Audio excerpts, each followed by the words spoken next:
Evening Chip, Stamper Tamper, Oscar, how you doing? Rosie Rob Sadie 2785.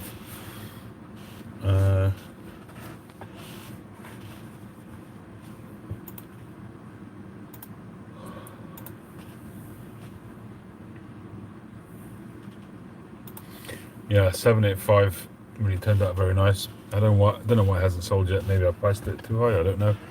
But it's a stunning pipe, beautiful LC shaped pipe. Hey Patrick. I thought it came out really beautiful. And this is the pipe I'm currently working on. And this one is really coming along very nicely. It's a multi-angled, multi-faceted pipe. There's a soft facet over there. Then you've got the plateau, natural plateau. Then you've got cross grain. And then you've got bird's eye over here. And then you've got cross grain over there. And obviously we've got this very special shank extension. And I struggled a little bit to find the stem material to match up with it, but I found the perfect one. And this one really does match perfectly. It's like a cross between beige and brown, but it perfectly matches that color. And this has some glitter sparkling in there and a sterling silver band which is sunk, which is a little bit narrower than the rest of the stem, which I thought was make it an interesting feature. Wave stem, and so lots of different angles and facets, and but a very clean piece of briar, so it will be smooth. And lots of lovely grain, and essentially I've panelled it in a way which highlights the grain. So bird's eye there, cross grain there, cross grain there, and obviously you've got that little corner which I tried very hard to retain, and it's worked out beautifully. It just kind of goes up sort of in that little kind of triangle, which just really works very well. So it should be a very nice pipe when it's done.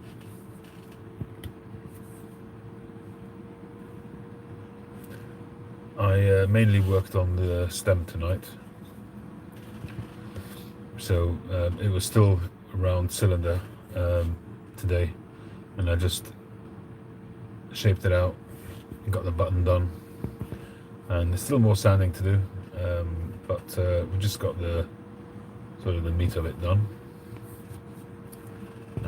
And like I say, interesting pipe. It's different, freehand. I do like these pipes, and yeah, hopefully it'll be nice when it's done. How you doing, chillax? I've actually not had a smoke yet today.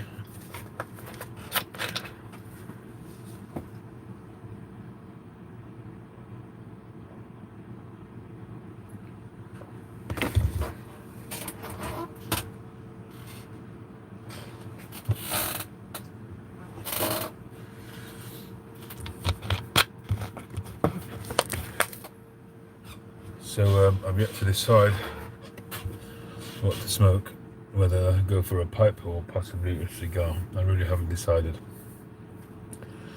but I think I will stick with a pipe. Just need to decide, as always, what to smoke.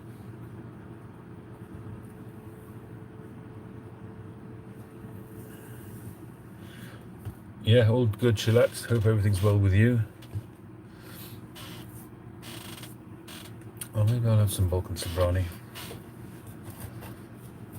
I've got to finish this before it dries out. And it is already drying out, so I should really put it in a jar, because I opened this up a couple of Saturdays ago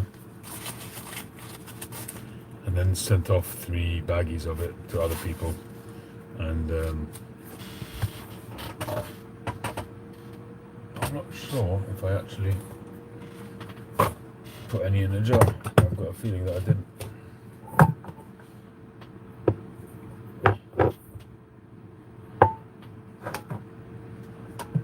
No.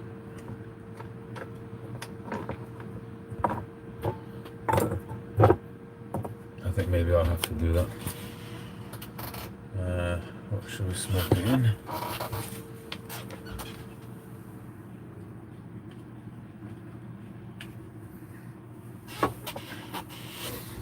I think this time we'll smoke it in an LCS Rise pipe.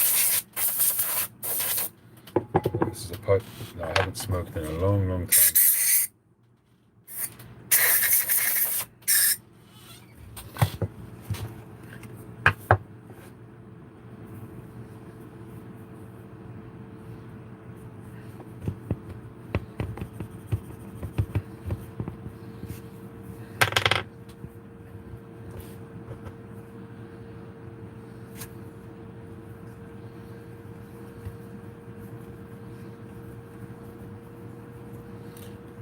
The swirl on the shank, that's a material that I've got that I use, and we're talking about this.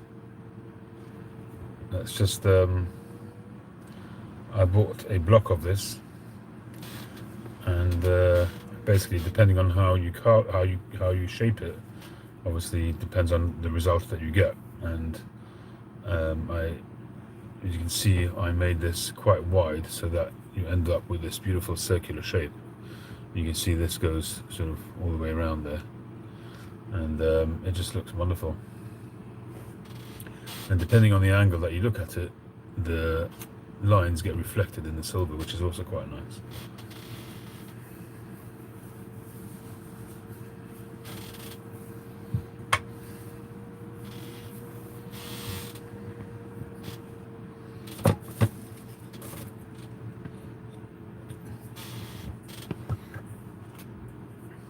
Not really in the mood for Latakia, to be honest with you, but this is ready to go straight in. It's already dried out virtually, so I'm going to have to put this in with some other, maybe in with a Boveda or something like that, just to give it a chance to rehydrate a little bit.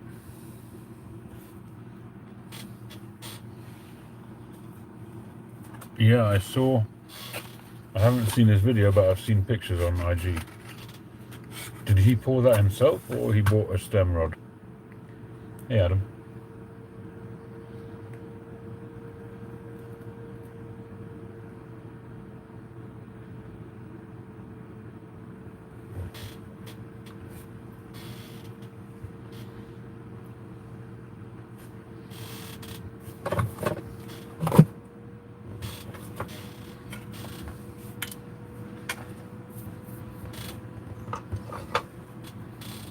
You bought it, right? Yeah, it looked interesting. He called it stained glass. Certainly interesting. But the good thing about when you're doing adornments and stems and that kind of thing, you can buy stuff in all from all sorts of places, as long as it's food safe. There's a whole host of different materials that you can use. It doesn't have to be stem blacks or rods.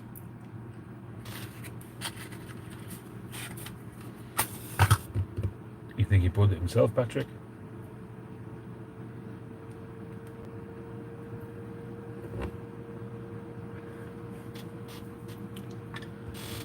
Hey Justin.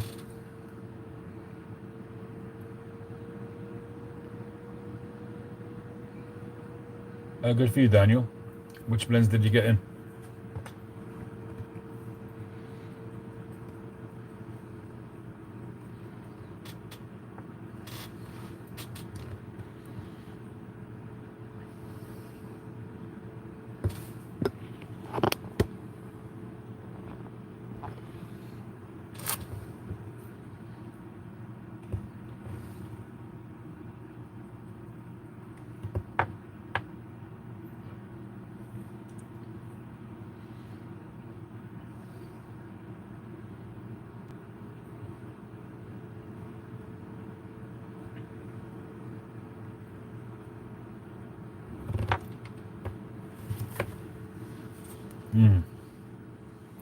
It's very tasty. I haven't smoked this pipe in ages. This is sort of a Danish rusticated shank, smooth bore. I actually had many commissions of this pipe. I made this pipe a good while ago, and I've had lots of commissions from people as a result. But I haven't made one for a long time. Maybe I'll do one soon.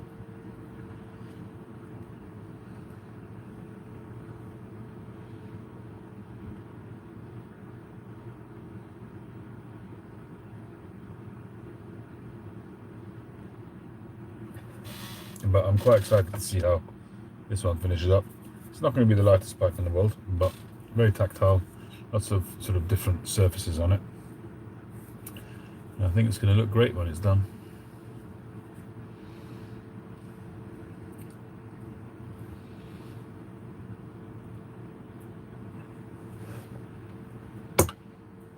Hey Sam.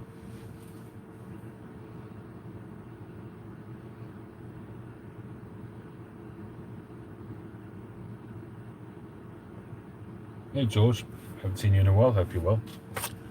Had an interesting experience on Friday. No, not the crown material. Believe it or not, the main pipe that I made for the last crown series is still not finished. That crown one with the tamper set, it's still sitting at the jeweller's waiting to get finished. I'm really quite cut up about it, to be honest. But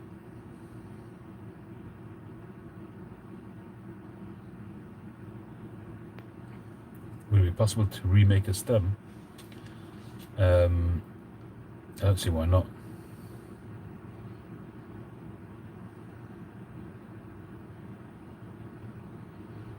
Well, at first, the silver for it had to be ordered. There's a fair bit of silver work which is being done on it. It had to be ordered, and I'm having a silver ring put in around the base, which is narrower than the pipe itself, and so it has to be laser welded. And that and the guy who's doing it is a bit concerned that if he laser welds it, he might burn the pipe. So he's doing it, an experiment on another piece of briar, which I cut for him as well, which he's supposed to be working on, which I believe he has done, and there was a little bit of a burn as a result, so he's got to try and overcome that. And but he's had it for far too long. He's had it for months now, and it's kind of a semi-favor, and because it's my son who works in the jewelry district, and he's asked one of these repair guys to do it, and because it's a son asking somebody else to do it, sort of help him, even though he's being paid for it, but he just keeps getting pushed to the back burner.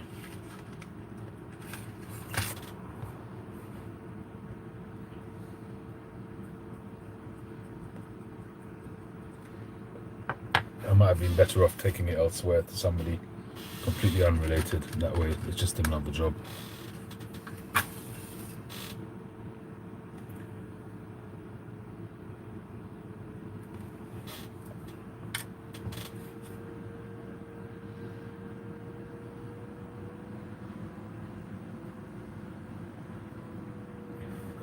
George, where are you? Are you in the States?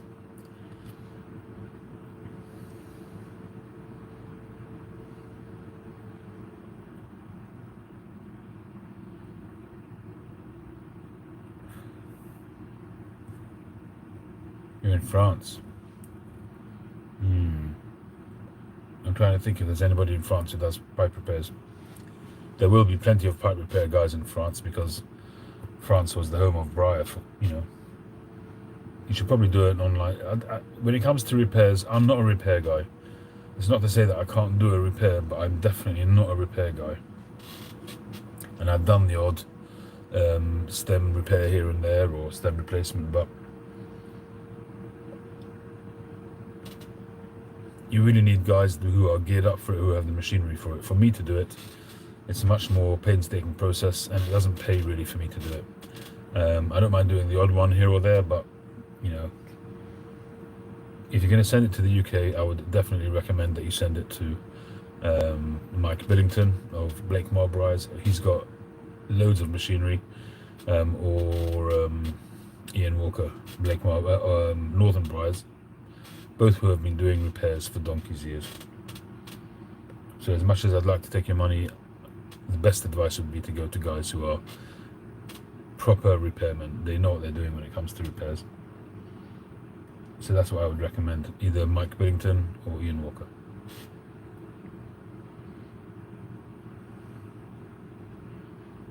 €21. Well, I would be charging you a lot more than €21, so definitely I would take that back. If you send it to anybody in the UK, it's going to take you that kind of time as well.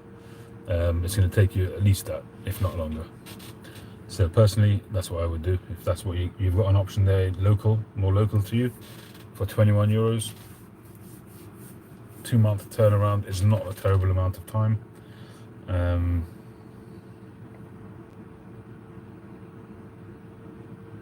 Oh, excellent. I'm very, very happy about that, Richard. Good. That's good news. Yeah, George, definitely I wouldn't send it here. Like I say, for me to make up a stem without a pipe, I would be charging anything from 40 to 60 or 70 pounds, depending on the complexity. You have to understand that making a stem, I can make a pipe in the time it takes me to make a stem.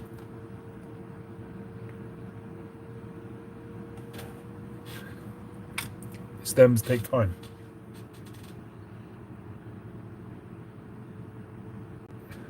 So if I can make a pipe and sell it for, say, £200, and then or make a stem in that time, which do you think I'm going to choose? So I'm just being completely honest with you, and £21 is actually really cheap. So I think you're doing very well there.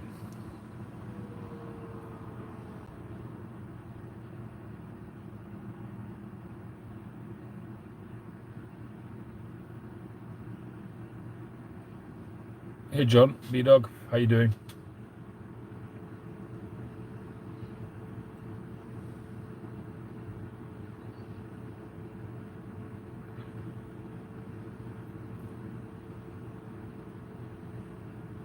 Yeah, I mean, to be honest with you, Adam, it's too much hassle for them to deal with. So it doesn't surprise me. They charge that because they don't really want to get involved, but they don't want to say no at the same time. So they're going to charge you arm and a leg to do it because it's a hassle for them. They've got a, if you like, a conveyor belt of making pipes, and they're making thousands of pipes. They've got to have a separate guy possibly just to do repairs, and that's, you know, it's probably more hassle for them than it's worth. So they're going to do it, but they'll charge you for it.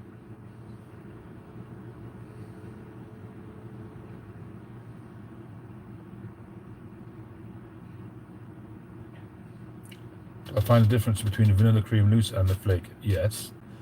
I find a difference between all three: the vanilla cream, the vanilla flake, and the vanilla roll cake.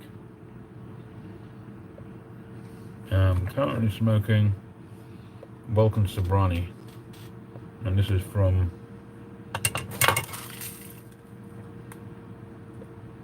think this is from either 2018 or something like that.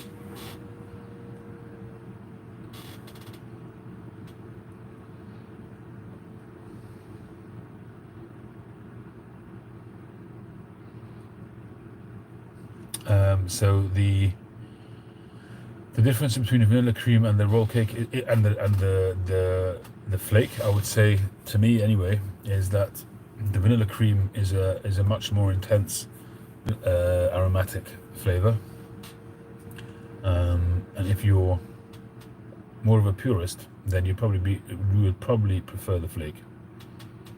But if you're an aromatic smoker and you smoke regular, lots of sort of mix sort of aromatic type blends, you know, the ready rubbed kind of thing, then you'll be fine with the vanilla cream. I started on the vanilla cream before I smoked either of the other two, and I loved it, and I smoked it a lot, and I had a fair amount of it, but it's still sitting in the jar now because I found the other two.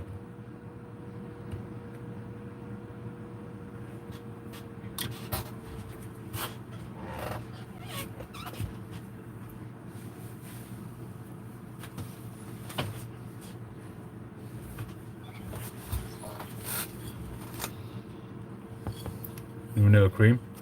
This is from March 2021.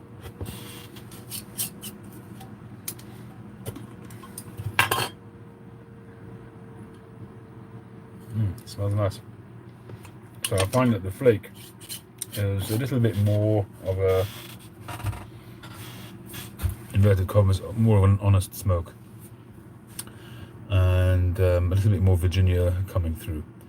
And the roll cake is even more so, but it has this additional sort of bready cookie dough kind of flavor which goes with it. So for me, the roll cake is my favorite. Old Dominion's nice.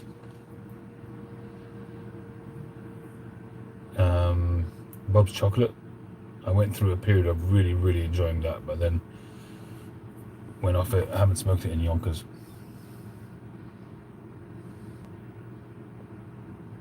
Capstan, I do have some Capstan Blue, which I opened recently, which was actually very nice the first time I tried it.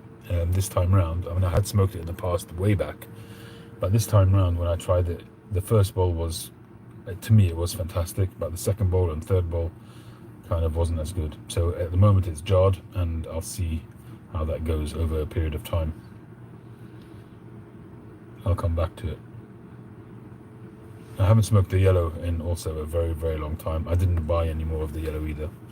I find that the blue has a little bit more of a sweeter, sort of burnt sugary kind of toasty kind of sweetness, compared to the yellow, which is a bit more of a straight Virginia to me.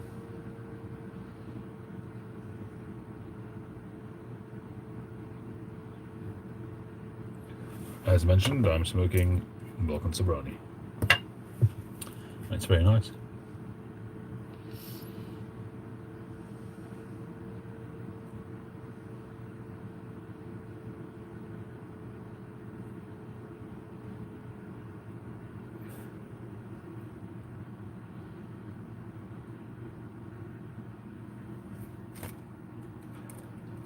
Beautiful white ash.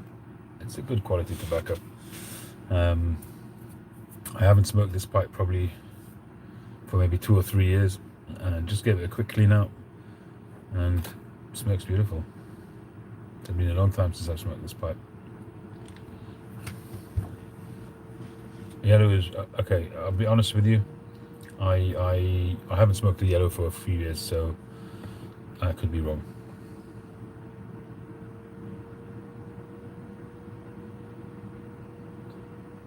Do I do much retrohaling? I exist on retrohaling. Retrohaling is my thing, especially with Latakias.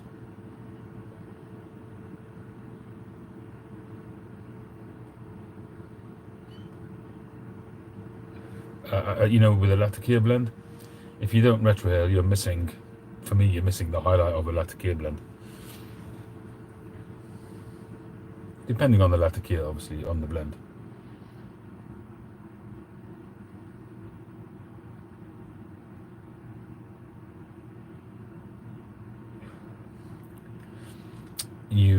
I haven't been drinking coffee lately, but a smooth, sweet Latakia blend, a nice milky coffee, and some retrohaling, that is the stuff of dreams for mornings. Morning coffee with a nice, smooth, sweet Latakia blend.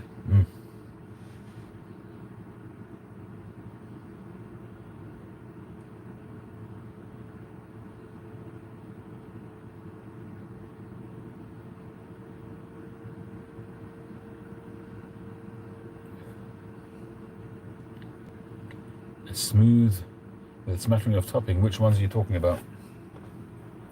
For example,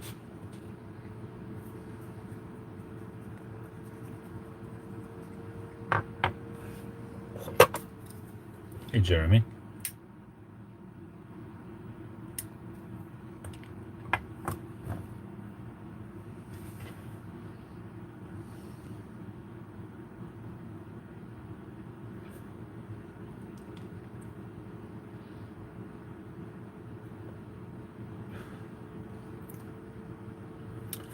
So Some friends needed help eating a beef brisket. Oh, you're very generous. You're all heart, you are, Jeremy.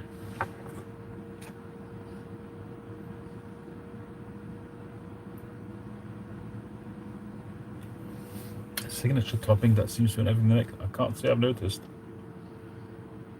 to be honest. I mean, the main Boswell that I smoke is Northwoods, but I did smoke their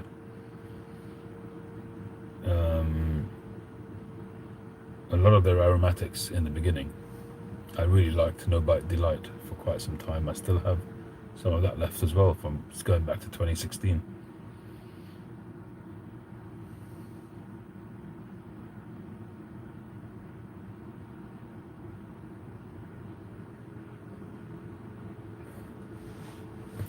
So on Friday, I went to the hospital. I had an appointment.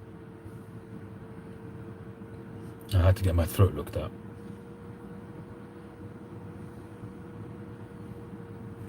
And I was told by my doctor that I'd probably get an endoscopy, where they put a tube up your nose and down the back of your mouth to check everything's okay. And I wasn't too keen on the whole thing, but my sister had it done a while back, and she said, don't worry about it, just tell them you want to get sedated and it's nothing, it's a breeze, don't even get nervous about it.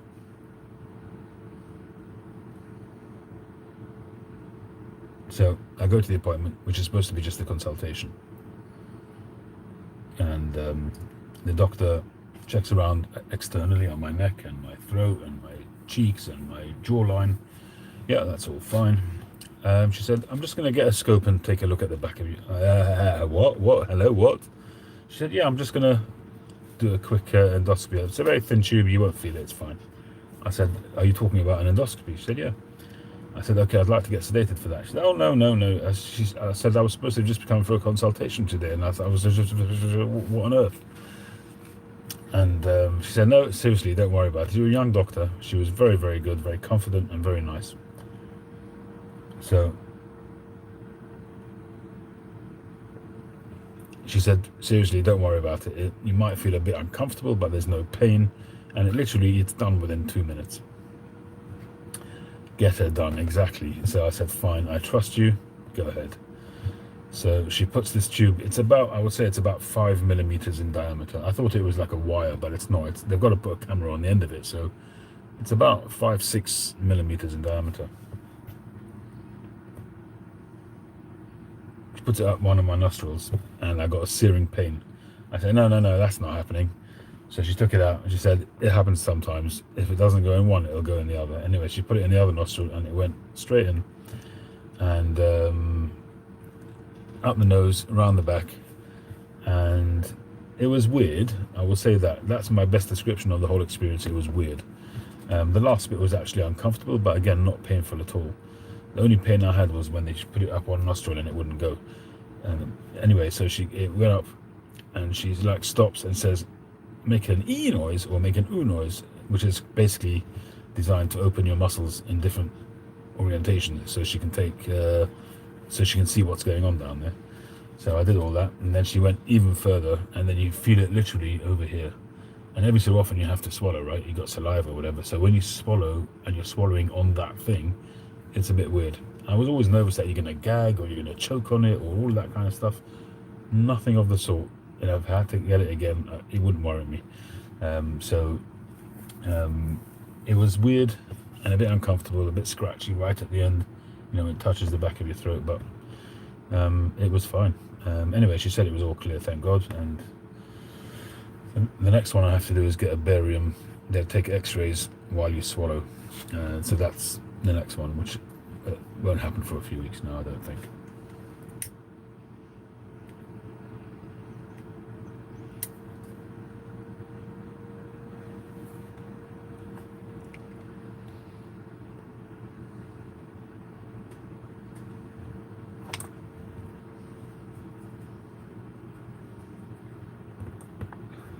But I guess that's the difference between a confident doctor and a doctor who's maybe not as confident. But she knew what she was doing. She was a young doctor. She couldn't have been, I doubt she was even 30. Maybe she was 30. But she was very, very good. And she was in and out within, I would say, maybe 3 minutes maximum, the whole thing.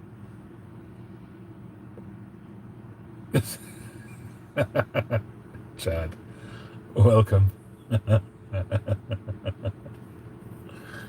Yeah. Well, it certainly tickles my throat there.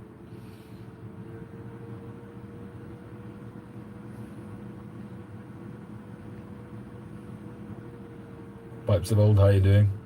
JRH, how you doing? Texas, how you doing?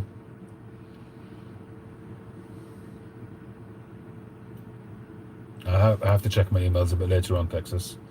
But I sent out a batch at the end of last week, so wherever it is, it's on its way.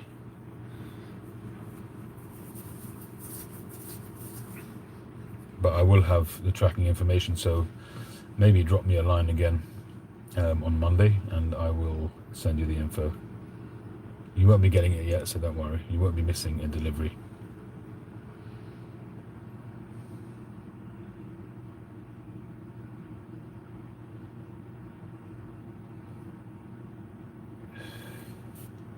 But I guess you get to a certain age and you've got to get used to getting prodded and poked.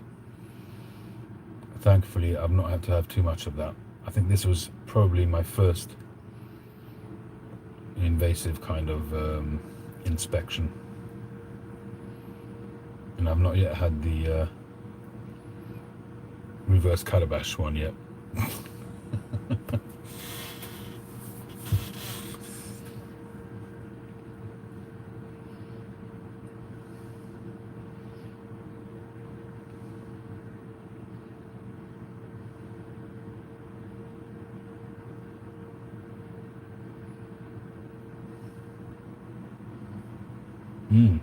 Plum pudding is nice.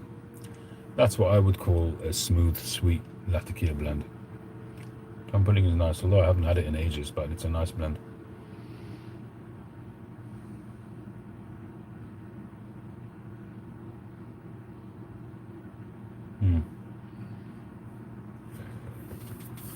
But I've got to say that it's been so long since I've tried Balkan Sobrani, besides for when I opened this tin recently. I probably didn't even like it that much the first time I tried it, but it's really good.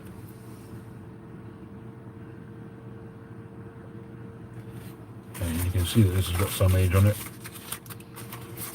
You can see that there's some like whiter strands which have got sugar on them. And that's the thing. One of the things with Germain's tobacco is that although it's really quite stringy and wispy,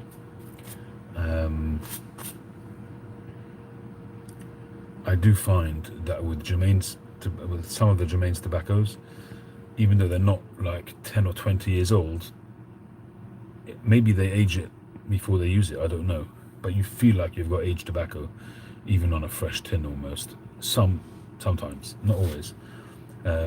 I do find, certainly in the last few years, where maybe they've not been able to keep up production with demand, or they never really have, but in the past, here in the UK, Germain's tobacco was readily available, really was, and now it's not. But when it was readily available and they probably were able to have stuff in stock without always having to push it out and be out of stock, now I guess whatever they make they have to ship out as quickly as they can, whereas in those days they probably were able to have stuff lying around, and you kind of felt that a lot of the stuff was aged even on a tin which may only be a year old. And that's the case here. This is, I think it's a 2018, I'm not sure.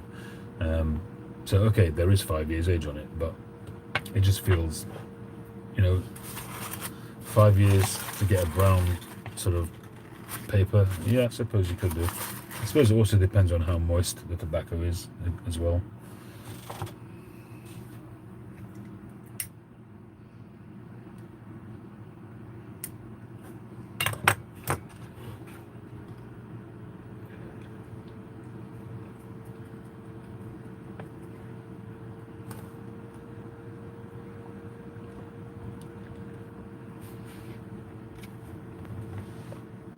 Hey McPhil. Hey Uncle Mike. Was Rich Dark Flake readily available?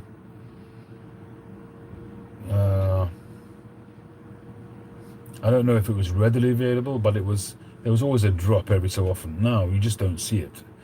You just don't see it.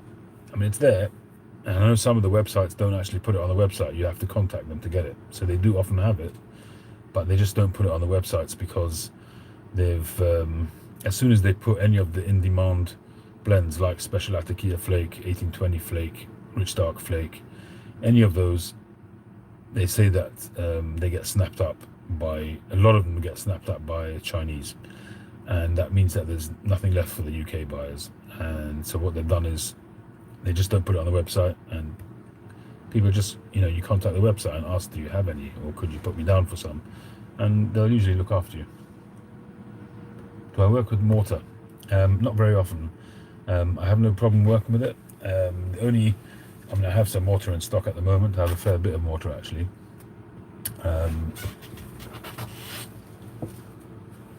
Got some right here actually. This is like some brown grey mortar, which is very nice. I've got a few blocks.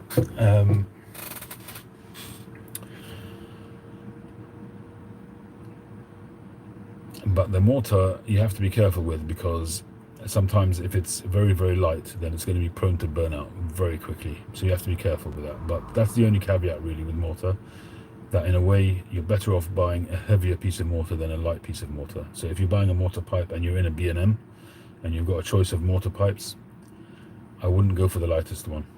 You go for the lightest one, then that means that there's so much air in between the strands, between the grains, that that's going to be very likely to burn out. I don't know, you can get some bog oak here in the UK. I don't know where it especially comes from. Maybe Croatia. I think a lot of it comes from Croatia. But it's not like briar and things like that. I think you can get it in various different countries.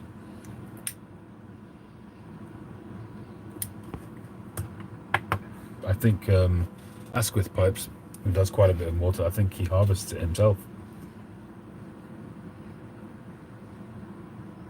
No, mine's not from the UK.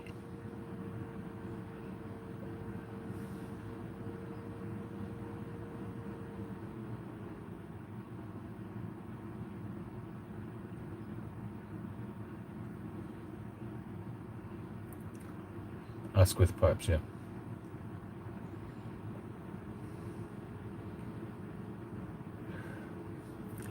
Some people love mortar because it is absorbent. Some people like it. I've tried them a few times, but I just didn't really think much of it, so I've never really repeated it for myself.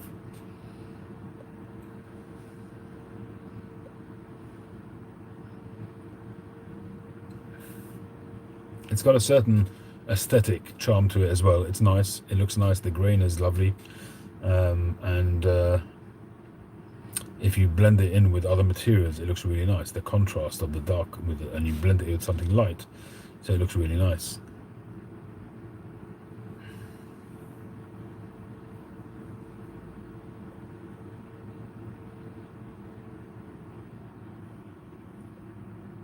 Well, Uncle Mike, I'd be happy to make you one. And what I do is when I do make them,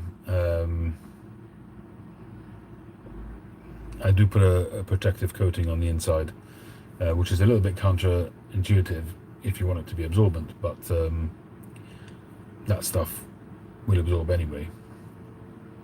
But just that little bit of extra protection to prevent burnout. That's what I would do nowadays with any mortar pipes that I make. Yeah, so you can Stamper Tamper, you can get some which are extremely dense. There's quite a variety of density when it comes to mortar. That's why I was saying that the really, really very light ones you need to stay away from. A medium one is probably the sweet spot. The heavy ones are just very heavy and probably perhaps not as absorbent as they could be. So probably a medium one is probably the way to go. And then maybe with a ball coating just to protect it a bit. That's probably the way to go.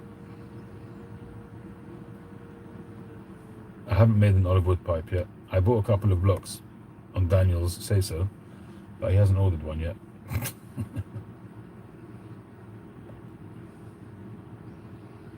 Olive wood, I wouldn't expect that you would bulk coat it, but you can rusticate it, but it wouldn't be much point in rusticating it. You lose the beauty of the wood. It's a beautiful wood. Why would you rusticate it?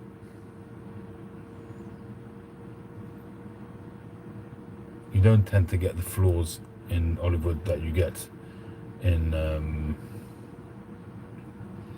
briar. It smells very nice when you're making it as well. You get a beautiful aroma of olives.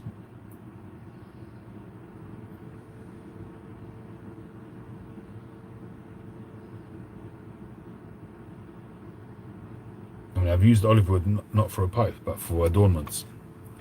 And when you turn it, you get a nice little olivey kind of aroma.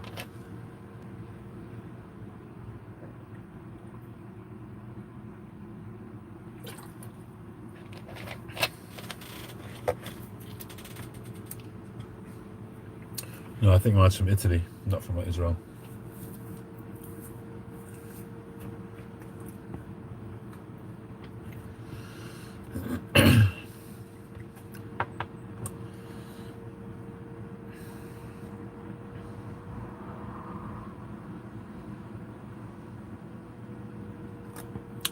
Yeah, I have seen sandblasted ones, but again, I personally, just a personal thing, I just don't see the point of it, because they smooth out really nicely, and the grain is so distinct that why would you dull that by rusticating it? But I say, as you say, horses for courses. Marco does lots of, he does olive wood, he does obviously briar, and he does lots of mortar as well.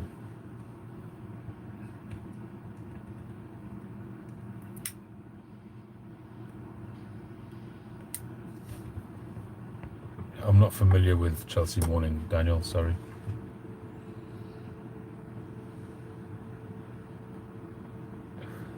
You can order a pipe from Marco. He's the nicest guy to work with. I've had so many of his pipes. I've probably had between 15 and 20 of his pipes, and I unfortunately don't have any anymore, but he's very, very talkable too. He's very charming as well, very polite.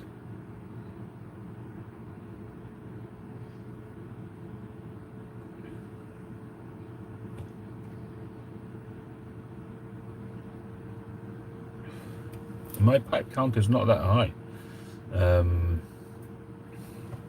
After Italy, I only bought 2 pipes in Italy.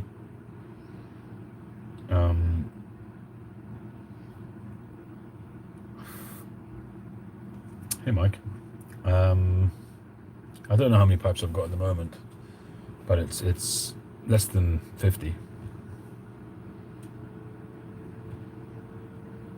It's probably less than 40 as well. I have pipes sitting in drawers and stuff like that, which are not bought for me. They're bought to do up and sell and that kind of thing. But in terms of my own pipes that I smoke a very, very small rotation these days. And 9 times out of 10 it'll be one of my own pipes. I could see that I would come to a time when I would sell off everything else and just smoke my own pipes. It's not to say that they're not good or anything like that, but just, you know, I might as well have the value of those pipes and just continue to enjoy my own pipes. You know, so I've invested in those pipes in the past. I mean, there are some that I'll always keep, I'm sure, but I'm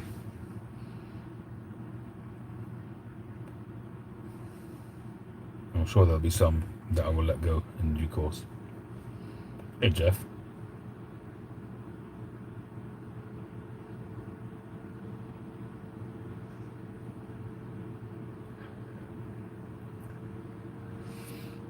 See, the interesting thing is that, for instance, if I kind of get an Holy Grail pipe,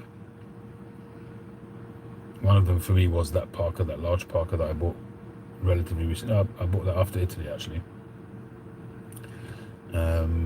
But I hardly smoke it.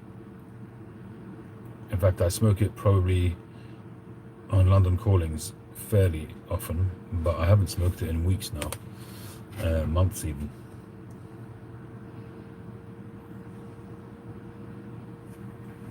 as I say, you know, when I'm smoking a pipe, I don't smoke that much as you might think I do. So I want each one to be a great bowl, and I can't be bothered to wait until the pipe's broken in. I'm spoilt that way, or lazy, whatever you want to call it.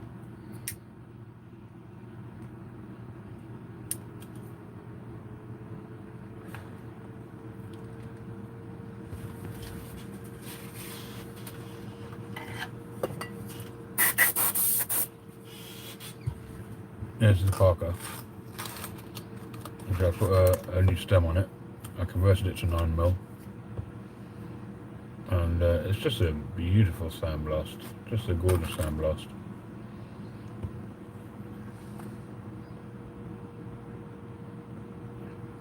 And it really ought to be smoked more. I'm going to leave it out, maybe smoke it when this one is done. It's almost done. Would I say 3 to 4 bowls is a huge amount? I wouldn't say it's a huge amount. I would say it's quite a bit, but I wouldn't say it's a huge amount. There are plenty of people out there who smoke between 10 and 20 bowls a day. Some people have a pipe in their mouth all day long. I smoke on average probably a bowl a day, and sometimes a cigar as well. So that's about it.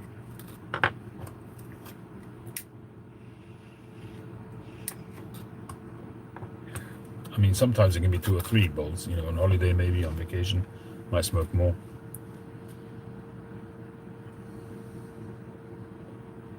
But on average, I'll say 1 to 2 bowls, and they won't be full bowls. They'll be very lightly filled bowls.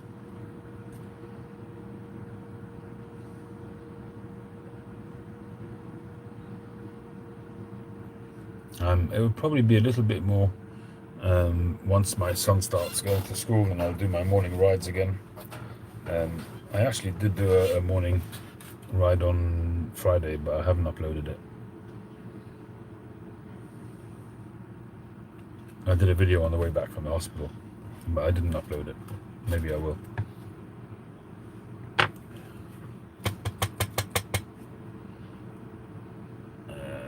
I'm not sure if that's completely done. There might be a few dregs left, but no, that's done. Look at that. Right down to the heel, just pure grey ash.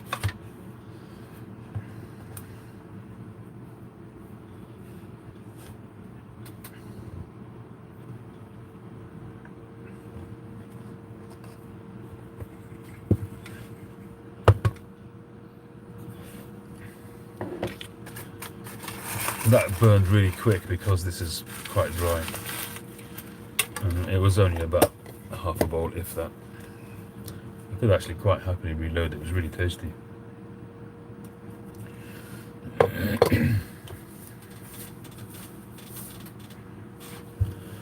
Am I going to convert the Costello I bought from you?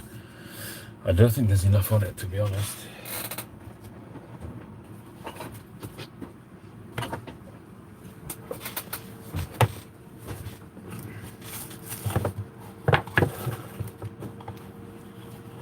I haven't looked at it in a while.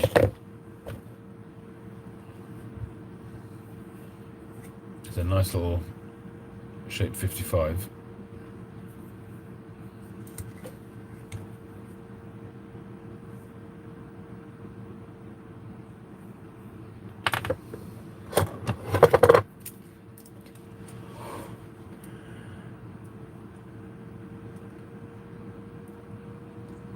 This thing is not working very well at the moment. I'm about to order a new one. This thing has given up the ghost, basically. The screen keeps going black.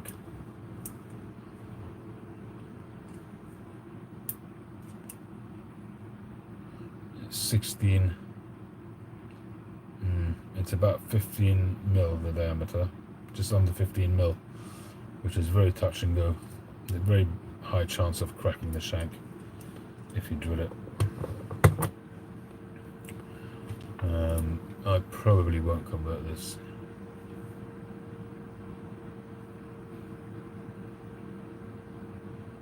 I'll probably end up just passing it on.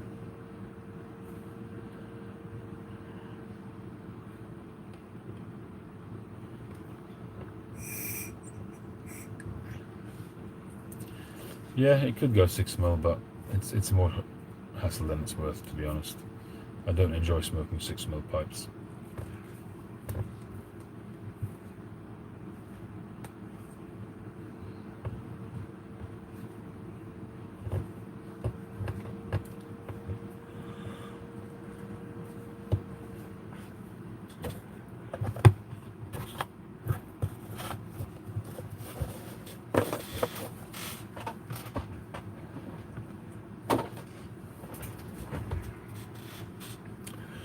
Right, so let's get something going in here.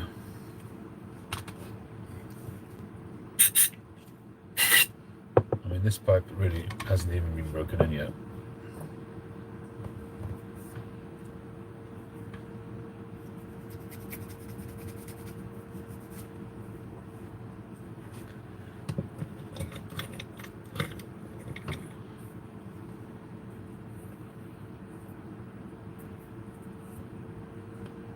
Do I smoke the Arla Costello much? Not as much as I used to. I do take it out every so often, but not as much as I used to.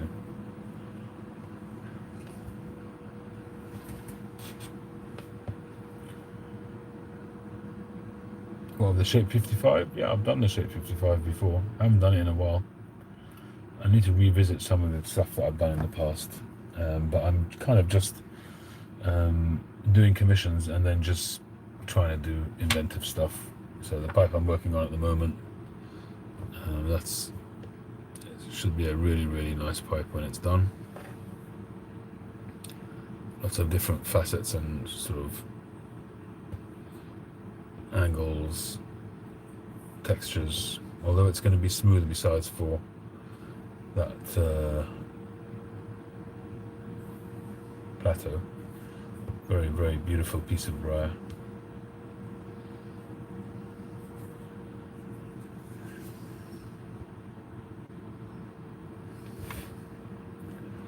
And this matches that really nicely. So I'm looking forward, hopefully finish that tomorrow.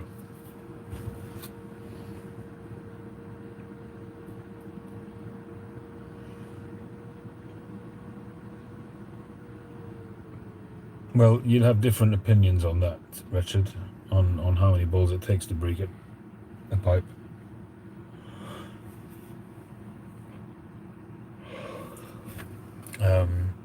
You know, as you say, it does depend on the block, but I've noticed pipes improving after 5 or 6 bowls, and I've got pipes which I've smoked 20, 30, 40 bowls and they're still not right. This pipe that I bought from Italy, the first pipe I bought in Italy, I've tried a variety of different tobaccos in it, and at the moment it still isn't quite right. It's a lovely little pipe, lots of beautiful grain on it, but so far I'm still waiting for the magic to happen. I haven't smoked 10 Russians, no.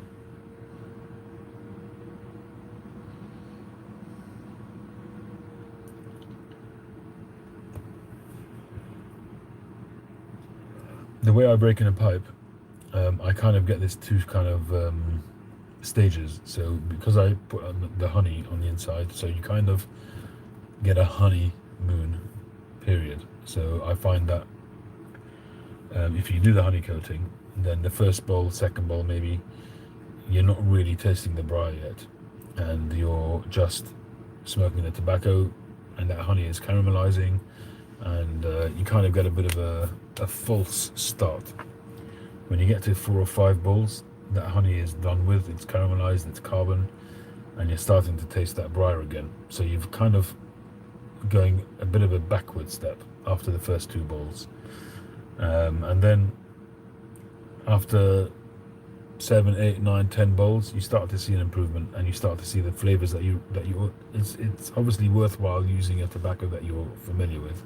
That way you know what it's supposed to taste like, and until it tastes like that, you know it's not broken in. And so I might start it off with a more robust tobacco, maybe a McClelland's Virginia, but then I'll go down to OGS and see how that goes. And and then with time you see that the flavors coming back to what you expect them to be, and then you know that you're getting there.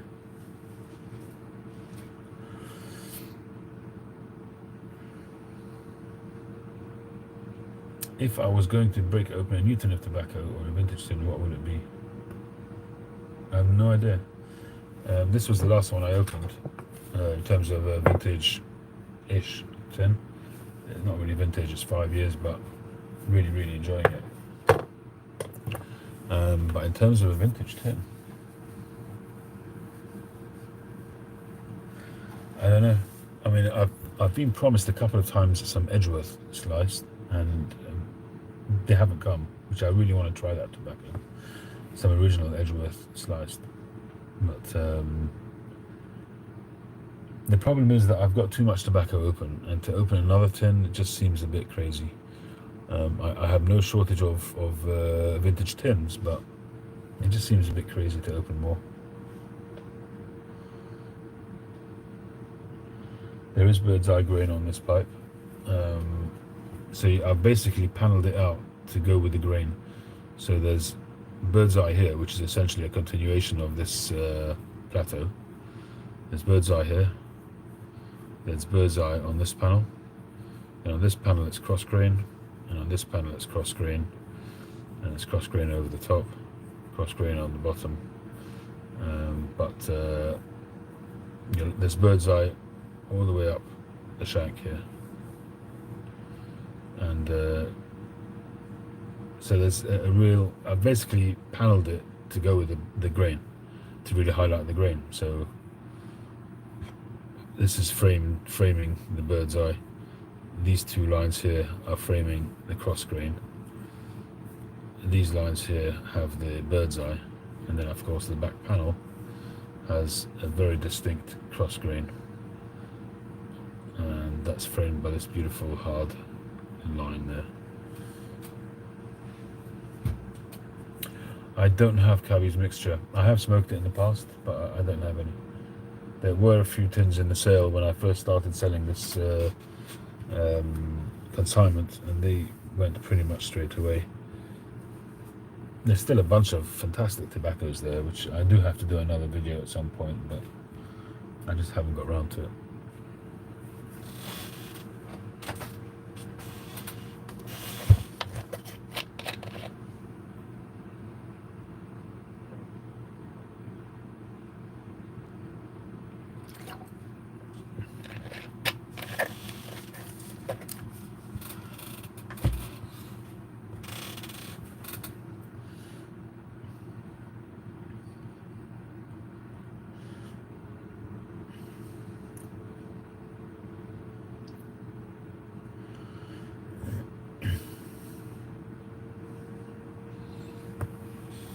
Right, let's see. Not sure what I fancy, to be honest, to put in this.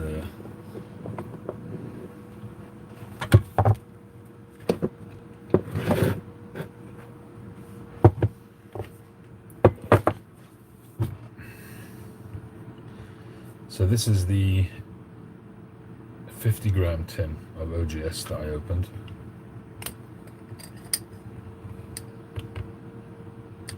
So the 50-gram comes with these cut flakes, the traditional flakes, rather than the long belts. I have to say it does smell good. It smells very fruity.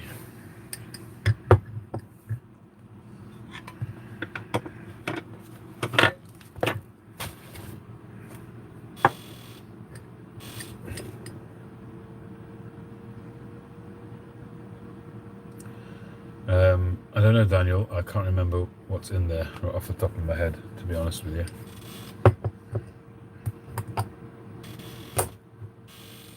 But there is some McClelland's left in there. I believe there's some 40th anniversary left, and that's a great tobacco. And it's already got 5 years on it as well. 6 years.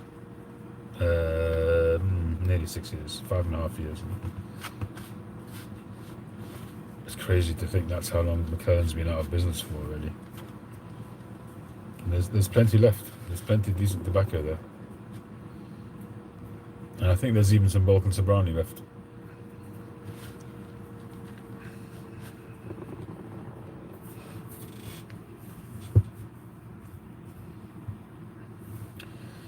Oily Golden Sliced is, to all intents and purposes, a straight Virginia, even though it's not a straight Virginia. It has some Perique in it, a little bit, a smidge.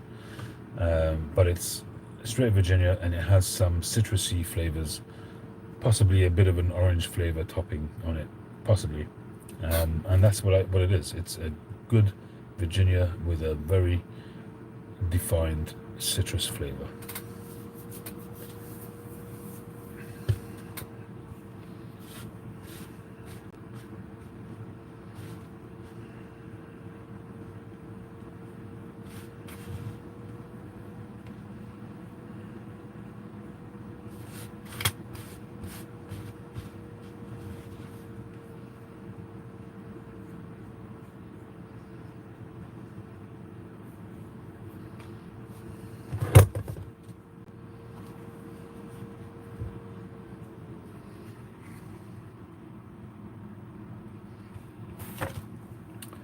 McClelland's just was a good quality tobacco, how it was grown, how it was harvested, how it was stored, how it was blended, and all of those processes resulted in a high quality Virginia.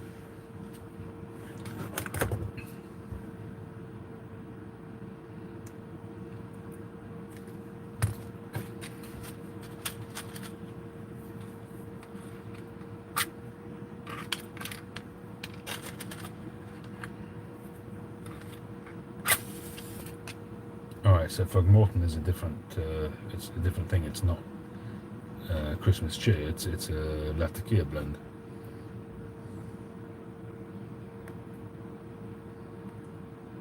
Latakia and Orientals. They didn't do second best quite right.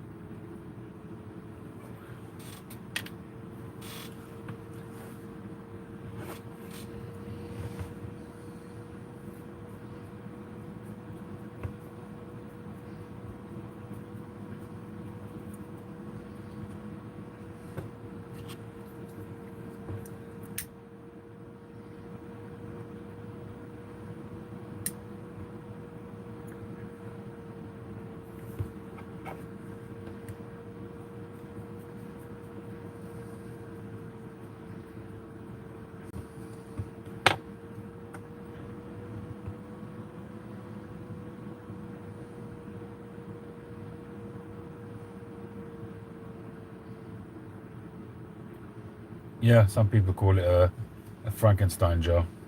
I used to have one of those. I don't anymore. I used to have a huge, like a 2 or 3 pound jar, which was never really got full. It got to about half full, and it came to a point where I just decided to get rid of it, and I gave away bags of the stuff.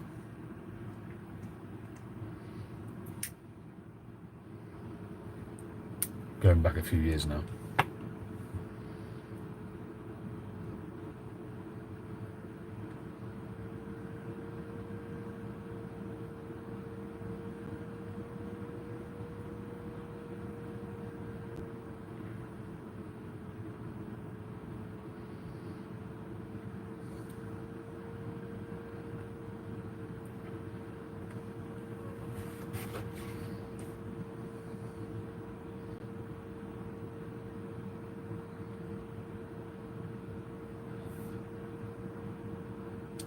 It really depends on the blend, Daniel. I mean, you take a big company like Mac Baren, and obviously they've got some sub brands as well.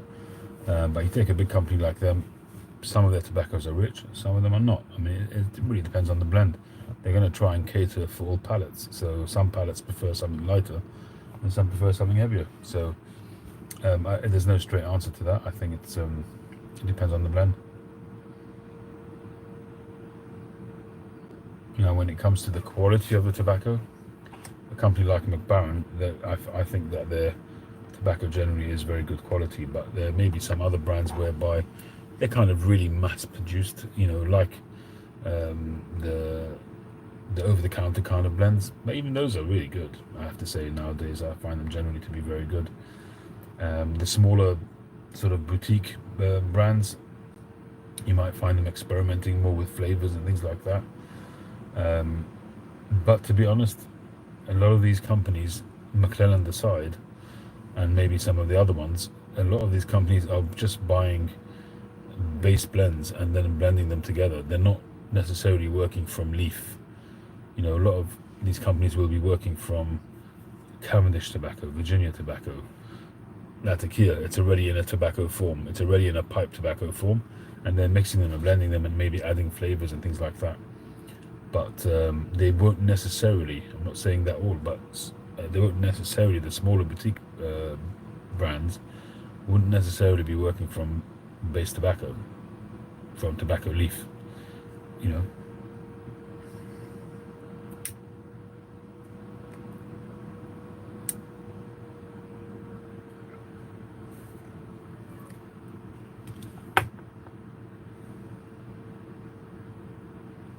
Yeah, Haunted Bookshop is quite a heavy duty blend.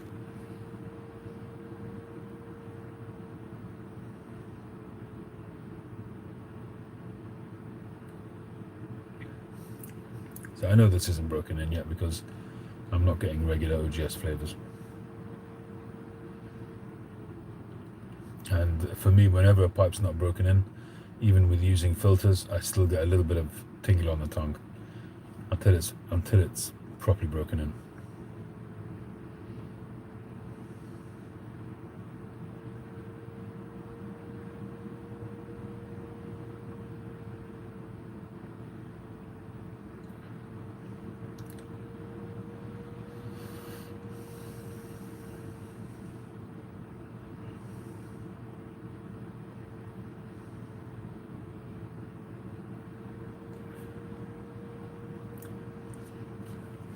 Well, here you can get, there's a few blends that you can get, and it really depends on which supermarkets you go to, but I'm talking about supermarkets, not tobacconists. But the three main blends which I mentioned recently is Condor, St. Bruno, and Clan. This stuff. But sometimes you'll get some special Virginia, or mature Virginia as it used to be, which is actually a really nice tobacco.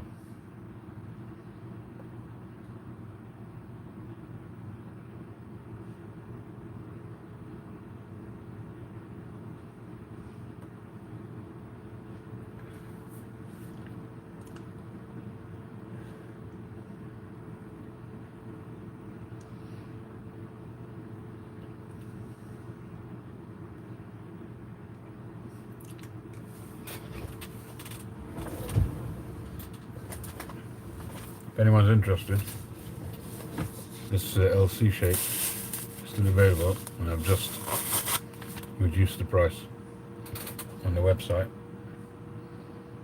A lovely swan neck, carved blast, magnum size.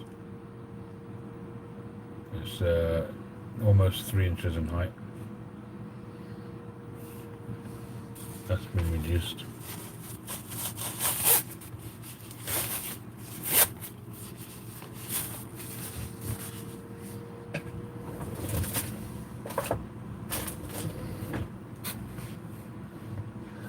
Special Virginia is not an aromatic, no.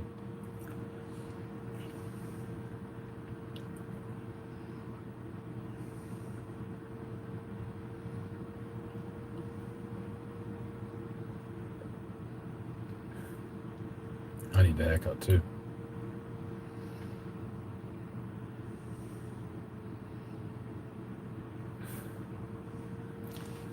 Top 5 vapor blends. A few years back, it would have been easier for me to answer that. I smoked vapors pretty much all the time, but now it's really difficult for me to say. But if I had to choose, technically OGS or the Golden Slice technically is a vapor. I would say Old Dominion is really good from Watch City Cigar. Dunhill Navy Rolls.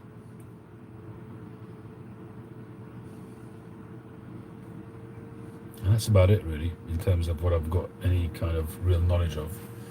I've smoked loads of them, but in terms of what I've got knowledge of, that's about it.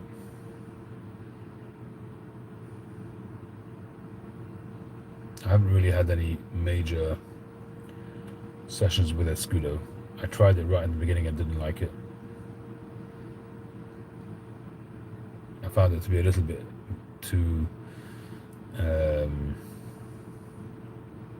little bit rougher, a little bit more savoury than Dunhill Navy rolls. So I stuck with Dunhill Navy rolls at the time.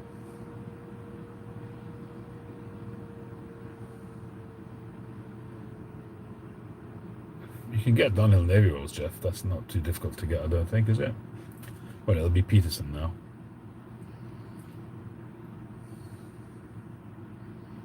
Cajun cake. Never had that.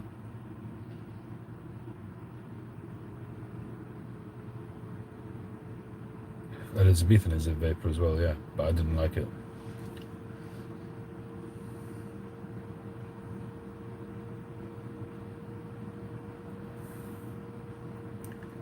Actually, there was another one that I liked, Asquith mixture. That's very nice.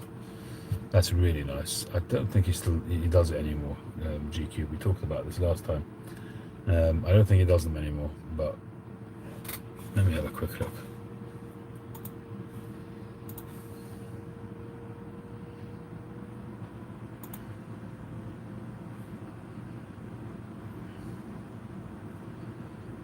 GQ blends. Hello. No, there's nothing on there. So I don't know if he's doing them or if he's out of stock. But he doesn't do it.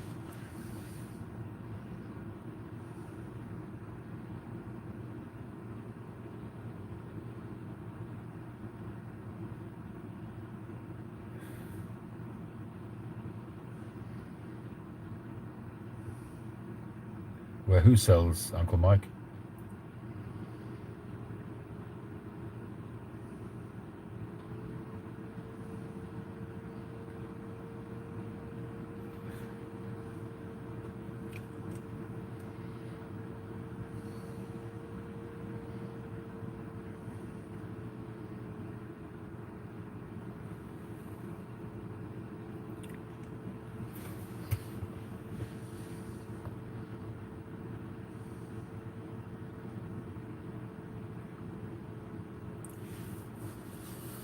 If you're talking about the pipes, it's lcsbras.com. There's 2 pipes available at the moment. Rest are all sold.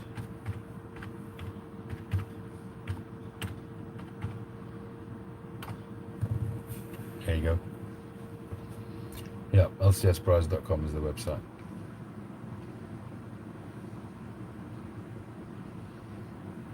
I invested in these keyboard covers. I bought a pack of 4 for 7 or 8 quid, but hopefully it'll keep my keyboard. I had to replace my keyboard just now because on my previous one some of the keys weren't working, probably covered in dust, and they're just not worth mucking around with, opening them up to, or I suppose, I mean, I've tried banging them upside down and even vacuuming them, but the tab button wasn't working and the control wasn't doing too great either. So I got a cheap and cheerful mouse and keyboard set. Logitech, I think it was 20 quid.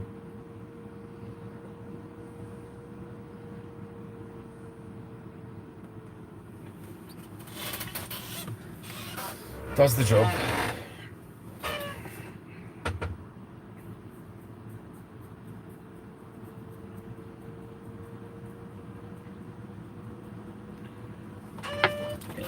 Yeah, I never really got into Elizabethan. It just had a kind of a bitter taste to it. It just didn't work for me. I actually have some Dunhill Elizabethan. I've got some quite. I know you're saying that aged doesn't work for you, but I've got quite a few tins of it actually in my cellar.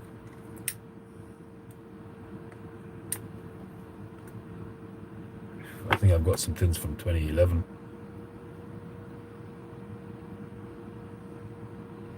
And I must be honest, I really, when it comes to Virginias, I just prefer flakes. I don't tend to buy tins of ready rubbed or that kind of stuff. I just prefer flakes. I find It may just be an aesthetic thing. It may be in my mind, but I just find that flakes taste better to me.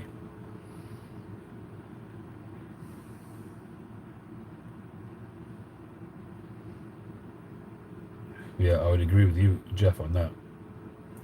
I don't get any tongue bite from cigars.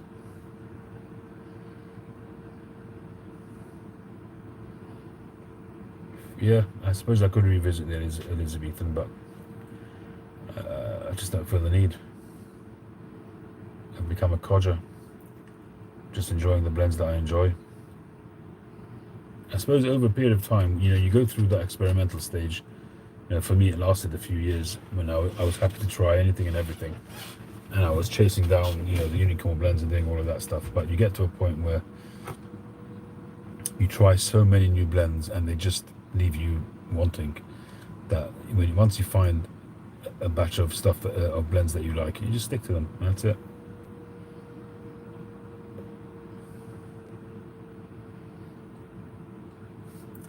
The first batch of pipes on GQ pretty much have sold. He's now on a second batch, and I think they're all still in stock.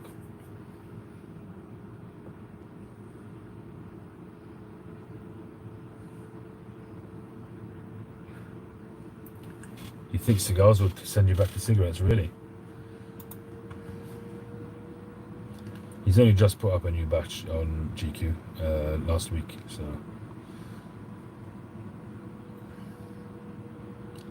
we shall see what happens.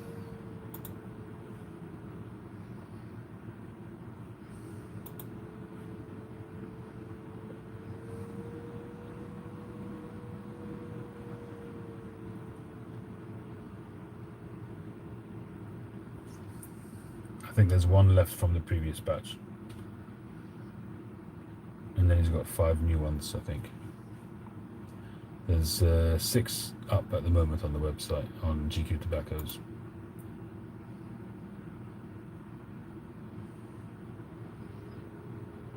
Yeah, 3 Bells, 3 Nuns I've smoked. I've smoked the original 3 Nuns, and I've smoked the more recent iteration from Sutliff. Is it Sutliff? It's either Sutliff or McBaron, I forget. I think it's Sutliff.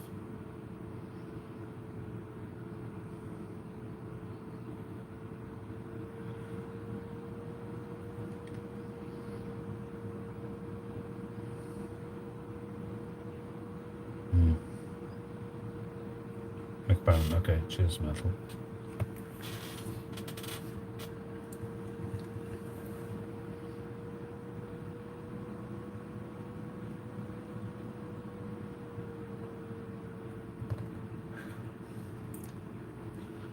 Yorkshire Gins.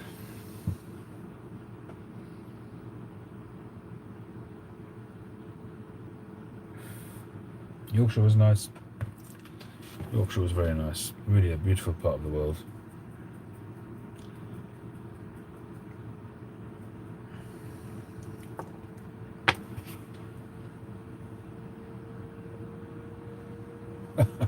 Jeff, what are you after?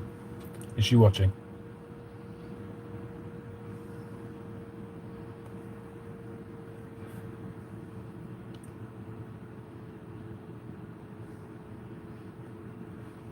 Yeah, I'm the same, Jeremy.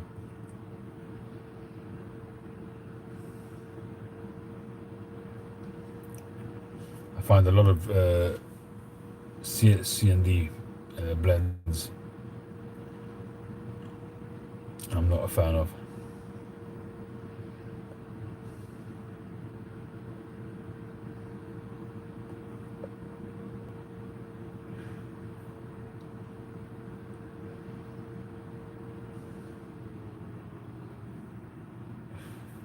So it would seem Oscar, but he assures us that his wife is not watching, so maybe not.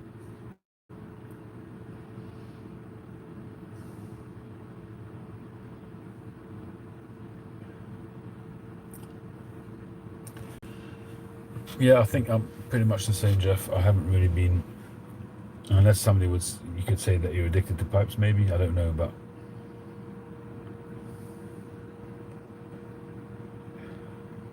I'm sure you could give them away, Jeremy.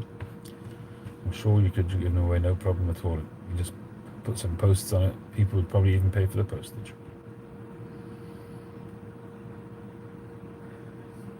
When I was a teenager, I smoked cigarettes I started smoking cigarettes when I was about 17, 16 and a half, 17. And I stopped when I was about 21, 22. But I don't think I was ever really addicted to it. If I didn't smoke cigarettes for a day or two, then smoked a cigarette, that first cigarette was horrible. Some people say that first cigarette is wonderful. For me, it was horrible, and I always had to force myself to get back into smoking cigarettes again each week. I don't smoke on Saturdays, so Saturday night, after nightfall, I'd smoke that first cigarette, and I didn't enjoy it, that first cigarette. It used to make me very heady.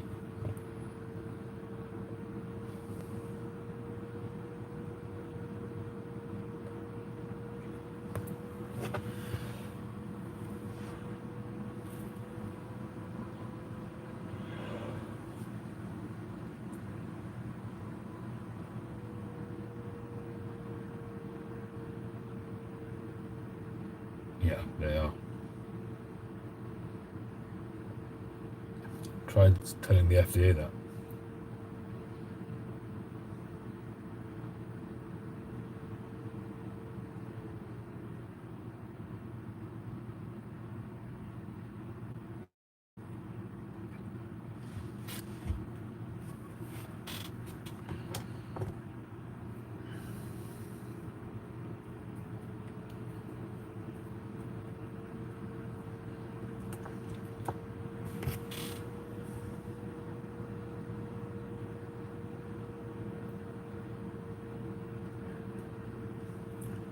I still haven't heard about my CND small batch that just came out.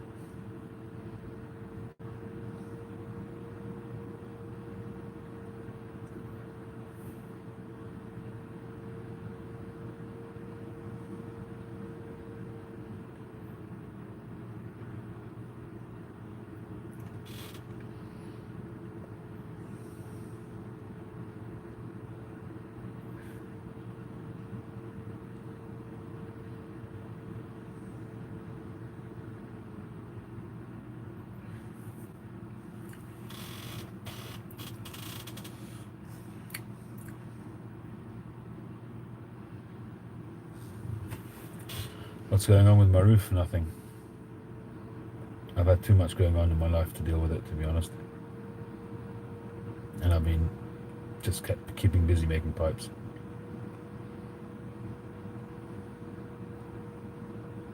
Yeah, I mean, I've smoked small cigars. I have, for instance, these Durastate.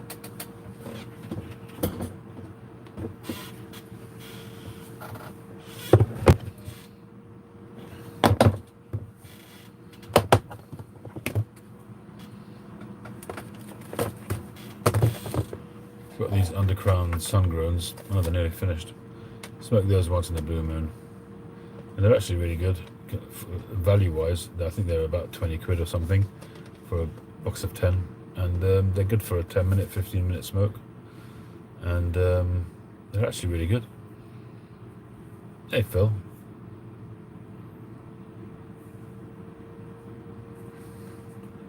They're a really good short smoke.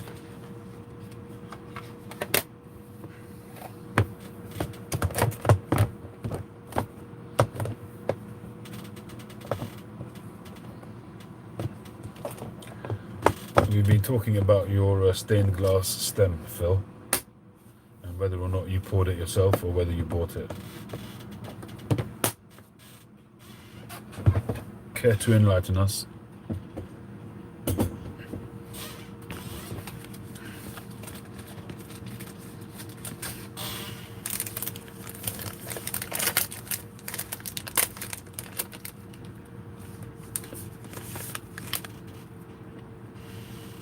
You bought it.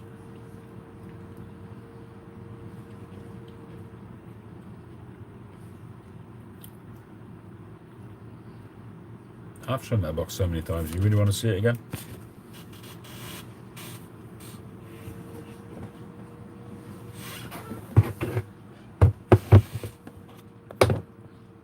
definitely a lot lighter than it was a few months ago.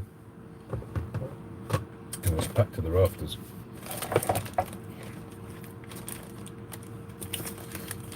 Got some Bevidas. Romeo and Juliet Maduro Reserva. Got some Atabey, a couple of those. Rocky Patel 20th anniversary, which I don't know if I'm gonna smoke that. I don't like Rocky Patels generally. I find them too spicy. Monte Cristo non-Cuban.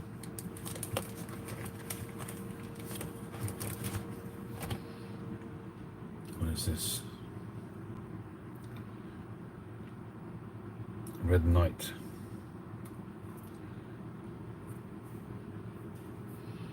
Don't know.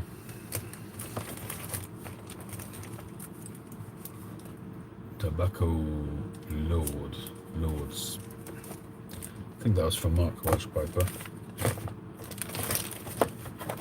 I've got a bunch of Corums, which I bought from Smoking Pipes. Somebody asked before about Smoking Pipes whether the UK postage thing is done and dusted. It certainly seems that way.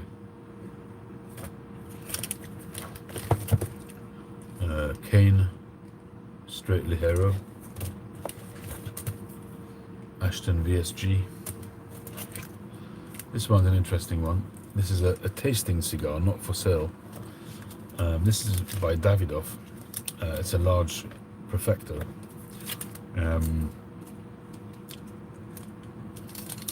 The UK representative of Davidoff, I met him, this is going back a few years now. I met him at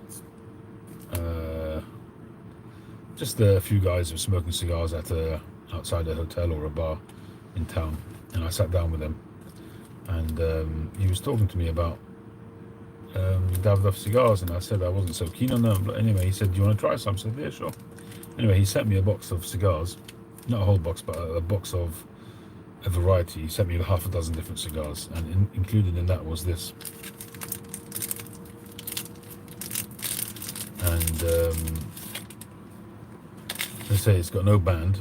This was like an experimental cigar, and I've never smoked it, obviously. It's probably I reckon this was one of their sort of limited editions or something like that. They did one of the year. They did the year of the rat, or the year of this, or year of that.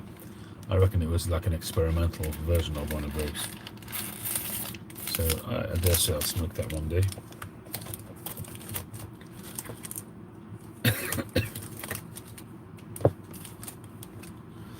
Casablanca. Gurkha. Gurkhas are quite punchy, I think. This one's a lovely looking container, but I've not smoked it. This is La Aurora Gold. Interesting looking cigar, really nice shape. Oh, it smells good. It's because it's probably been inside the container that it's retained those aromas. That smells really good.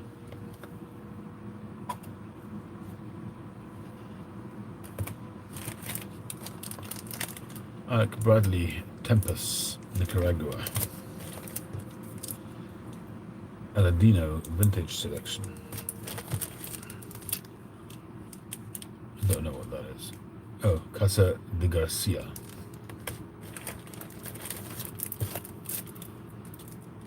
Dona Flor Selección. And a couple of Camachos which came in a bag from Mark Welsh Piper once again.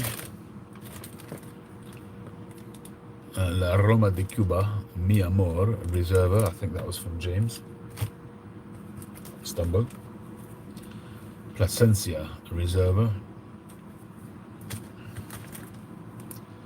Nica Libra. This was the first box of cigars I ever bought. It's the last cigar from that box. I got this box. I did a trade with Ben the Old Soul, or a Unicorn Piper as he was known. He got me that box. Really very tasty cigars, actually. cheap. They're like $70 for a box of 20 or 25.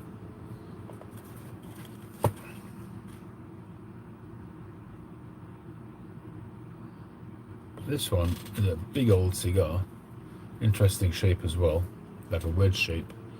It says Recluse Draconian, and it's kind of been falling apart, and I've just never brought myself to smoke it. I was gifted this by a friend, a local friend here. It's probably a nice cigar.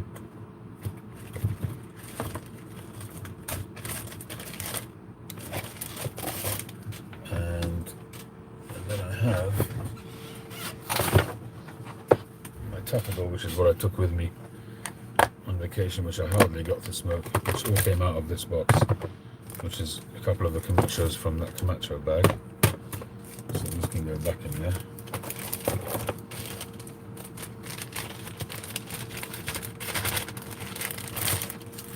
And we have a Romeo and Juliet.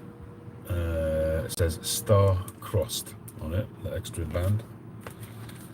We have Romeo and Juliet Cabinet Selection. We have another Camacho. I think he sent me 5 or 6 Camachos.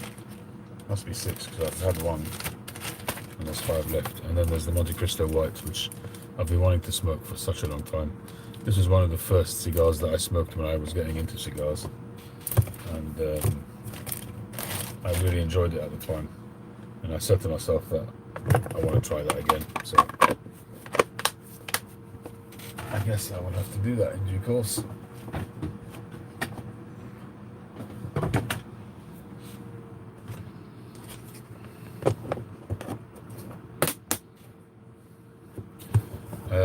Yeah, I think you gave me that, Adam, when you were here in the UK, when we met.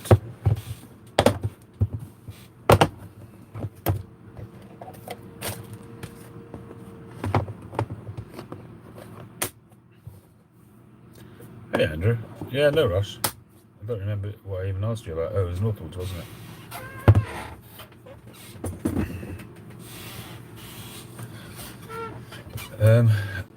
Would I sell the Rocky Patel? No. I'd just as well give it away, but it just doesn't make sense to send it across in one cigar.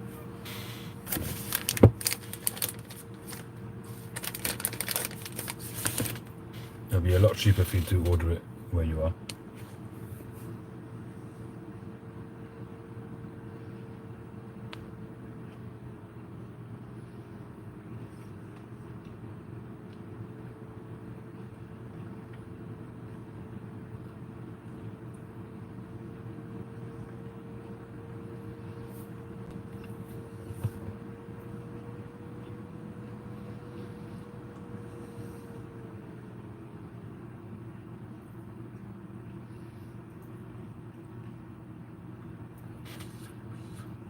Okay, folks, it's 10 to 2 here, so I'm going to wish you all good night.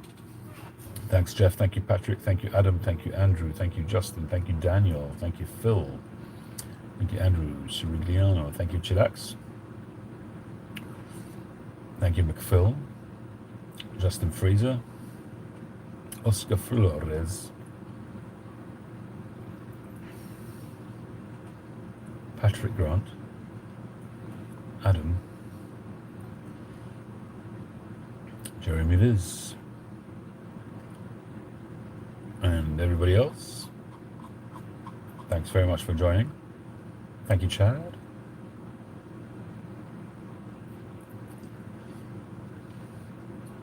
Thank you, Chip. Have a wonderful weekend, everybody. Enjoy the rest of your weekend and the week to come. Hey, JC. Yeah, you joined too late. Cheers, John. B-Dog. Have a good one, everybody. Catch you on the next one.